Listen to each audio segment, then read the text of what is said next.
Sasa kula kupomewa moto ichimina. Anjitola kuti ndibadala wakadana nemurume wangu iwe uli amwene. Wakadana nemurume wangu uli amwene. Inini ndakwirira. Taurisanishizwa. Inini ndakwirira amwene wangu dai. Amwene wangu vachifanisana nemurume wangu vachiita bonde nemurume wangu. Asi chakaitika kuti ndizokwira dare ndechekuti ndakaenda kumba kwangu ndakavashedza ndichida kutaura navo tiri vaviri. Ndavashedza takaenda kumba kwangu tese tiri 2. Ndakasvika ndichivati kune munhu ada kutakurwa fodya. Saka handei munofona pafoni tigone kuita sei tigone kunzwa kuti munhu ari kupi. Ndavatora takasvika kumba. Tasvika kumba ndakati vana budai ndovhara dhoo pane zvandinombotaura naamai kuti. Ndavhara dhoo ndakati mufunge handada kukushedzera nyaya yefodya. Nyaya ndakushedzera inyaya yemurume wangu. Imi muri kuita bonde nemurume wangu. Zveshuwa pekutanga maigoti vakatanga vachiramba ndichivanyengetedza mbichana ndichivanyengetedza mbichana. Pekupedzesera ndofunga vakatora dzinenge 50 minutes chaidzo. Patove pai ndopavakazobvuma kuti amaita atenda. Vakatanga kuti ndinokumbira ruregerero. Zveshuwa ndandichirara nemurume wenyu. Ndakavabvunza kuti muchizviitirei kangani vakati ka4. Ndakavabvunza kuti maidzivirira here. Zvakanzi taidzivirira. Ndikati saka aita sei kuti auye kumba kwenyu imimi azvizive kuti murume wenyu haapo. Zvakanzi aiuya achinoka dhoo ndobuda ndonorara naye. Ndakati alright. Aiwa zvamataura ndachase ndazvinzwa. Zvamataura ndazvinzwa. Asi imimi kundiudza kwamuri kuita uko nekuti ivo pekutanga vaimbotanga vachiramba. Ndavadati handachifunga kuti nyaya tipedze tiri vangani tiri vaviri muno nekuti imimi murame vanhu here ari apandana navo kugara inini nyaya ndachiti tipedze tiri vaviri nekuti apa pane hukama.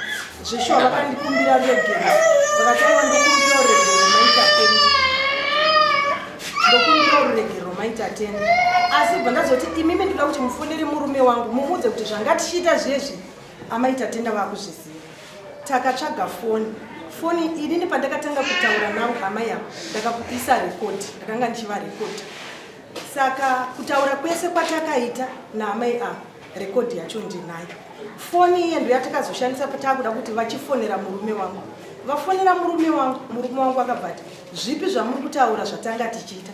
Zvakanzi zvanga tichiita hamuzvizive here. Murume wangu akabva ati munoziva here kuti muri amai vangu. Zvakanzi pataizviita makanga musingazive here kuti muri ndiri amai venyu. Tabva ipapo ndakabva ndafonerwa nasekuru vemurume wangu. Kuri kuna amwene vangu vari baba mukuru vavo. Vaita tenda chii chiri kuitika kumba kwenyu. Vandati sekuru zvanzvida kuti mimi muuye panzvimbo munzwe nyaya iyi kuitika kwayaita. Zveshuwa sekuru vakabva kuti ini ndinoda kubuda asi ndikati manje hazvigone here kuti tisangane. Vakabva vati sekuru vasvikanzi uyai tisangane kumunda kwaakapushuka. Tobva taenda kuhodhi kwatainosangana navo. Taenda kunosangana navo sekuru vati ndakabva ndati sekuru ndo nyaya yaitika.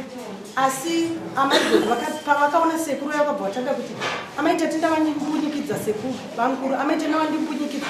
Vandati sekuru audio nayo izvi inzai audio kutaura kwaita sei kutaura kwavaita amaigoti. Handida kuvambunyikidza handina chandavabatira handida kuvarova ndachitovataura navo chitovanyengetedza kuti vagone kutaura nokuti ndandisingade kuenda pamba pavo kuti ndonovati amaigoti kana kuti ndiite hondo pamba pavo ndatanga ndisingade nekuti mwana mudiki kwandiri.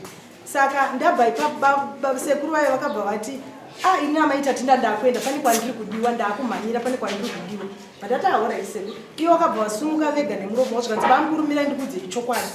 Ini ndanchirara nababa atatenda. Ndakatanga kurara nababa atatenda kwaamairindi. Vavataura muromo wekuti inini ndakarara nababa atatenda ka4 zvakatanga mwedzi wapfuura ndomatauro avakaita.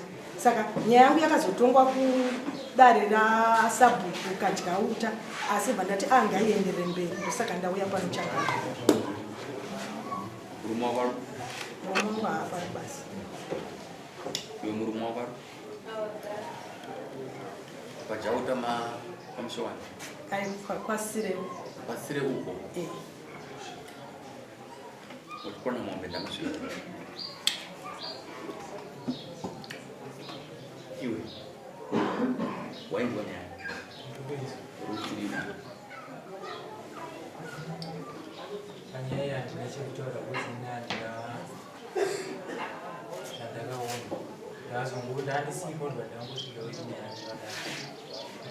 Sekuru wako ukataura nao. Asekuru wangu varimo muno. Sekuru? Uya.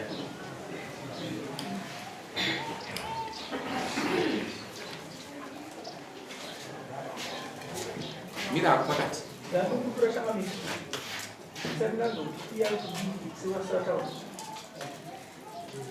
Okay, unosho kutaura?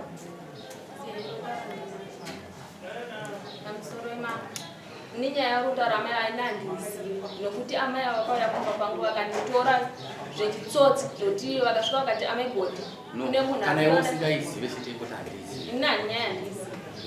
Sekuru? Uri sekuru pakuita sei? Uyu mwana murume wake mwana watete wangu. Uyu Murume wake munini wangu. chii chakaitika? Ndakazongongwadzanya nyaya pane udhiri yakatibva ikuyana yamai yangu yakaitwa uyu. Semukuru ukazviona sei? Handonyatsozinzisa because uyoyo matauro akaiti ndakaturwa something like a kilometer away kubva pano pangu akabvaniwa muna achibvunza kana odhuya timakarinzwa matauro andakaita uyairamba for a long time. Ndakanoti ndakazobvuma because ndandakaona kuti hapana way kuti ndingakubesimba munhu mandakandikazimanga akabva. No problem hapana zvakaita. Nasatsu. Wazvizwa? Tazvidzwa satsu kutonga. Ione yana murume wako sekuru uya woti ndo patinoita. Kana chichokwadi tinochiwana tega panapa. Vasarizwa kutonga. Wazvizwa? Yunzani? Rokwa chipadzi. Simbiro rivakadini. Chofara. Unombera kana isimbiro. Saka muya. Muya Baito. Nepamwe. Saka wada kuti wawane mazuva Chokwadi sinacho tochitsvaka tega. Mwene nguva yakanaka. Iwe usanotaura idogara wakanyara. So 15. So 15.